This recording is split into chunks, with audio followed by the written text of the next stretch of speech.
ఓం శ్రీ గురుభ్యో నమః. శ్రీదేవి రశ్మిమాల మహామంత్రం 40 రోజులు చేసుకుంటే కానీ మీకు ఇవి పని చేయదని చెప్తున్నా. ఒక రోజు 2 రోజులు చేస్తే కాదు. ఎన్నిసార్లు చేయాలంటే 108 సార్లు చేయాలి రోజుకి, ఓ 40 రోజులు.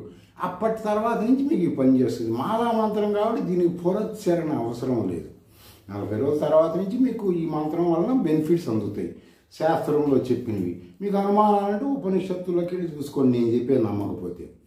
మంత్రము ఓం శ్రీం హ్రీం నమః శివాయ. శ్రీం త్వరిత దేవ నమః. ఐం హ్రీం శ్రీం ఐం క్లీం సౌః. శ్రీం త్వరిత దేవి నమః.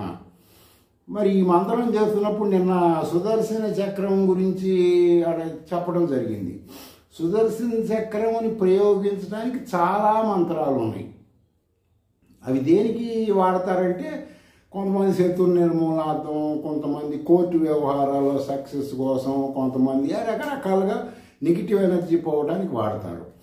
దాంట్లో వచ్చేసి అది మాకు అవసరం లేదండి అంటే ఈ మంత్రం చేసుకోవచ్చు. మేము కలుపుకొని చేసుకుంటామంటే కలుపుకొని చేసుకోవచ్చు. 40 రోజులు చేయాలంటే 40 రోజులు చేస్తే కానీ పని చేయదు. మరి సుదర్శన చక్రం ఈరోజు దీంట్లో ఇప్పుడు దీనికి ఎట్లా కలుపుకోవాలని అంటే దీన్ని ఇప్పుడు నేను చెప్పేది ఇంతకుముందు చెప్పింది 2 వరుసను కలిపి చేసుకోవాల్సిందే. మంత్రం ఏంటి?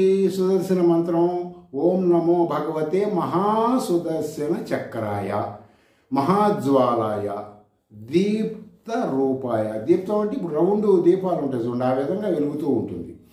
సర్వదుష్ట భయంకరాయ ఊర్ధ్వజ్వాల కేశాయ సహస్ర శీర్షాయ మమ సర్వశత్రు నాశనాయ మమ ఆయురారోగ్యం కురు కురు సుదర్శన చక్రాయ మహావిష్ణవే హుం ఫట్ స్వాహ. దీనిని మాకు ఇష్టం లేదండి, మేము ఈ మంత్రం ఎందుకు అది ఒకటే చేసుకుంటామని అంటే చేసుకోవచ్చు. లేదంటే ఇప్పుడు ఈ సుదర్శన చక్రం చేయకపోతే మాకు వైష్ణవ సాంప్రదాయం కదా, మేము ఇంకేదైనా ఇతరత్ర అంటే లలితా సహస్రనామావళికి